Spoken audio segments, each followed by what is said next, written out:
በመጨረሻ አንገቷን ሊቆርጡት ሲሉ ምን አደረጉ መሰላችሁ?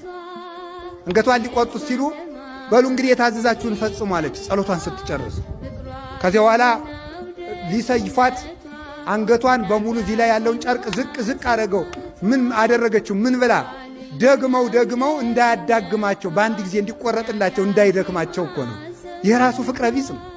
ልብሷን ይህንን ዝቅ አድርጋ አንገቷን በደንብ ከፍ አድርጋ ሰጠቻቸው ለሚቆርጧት ስትሰጥ። ከዚህ ሳ ምን ሆነ? ሲያዩት ፊቷ እንደ ፀሐይ ያበራ እንደ መብረቅ ወታደሮችን ወደ ኋላ ይጥላቸዋል።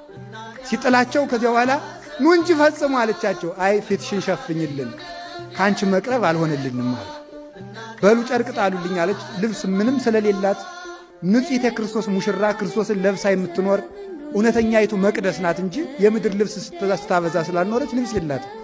ጨርቅ ወርውረው ጣሉላት፣ ብጣሽ ጨርቅ። በዚያ ፊቷን ሸፈነች። ከዚህ በኋላ አንገቷን ቆረጡ። ትክክለኛ የክርስቶስ ሙሽርነትን ፈጸመች።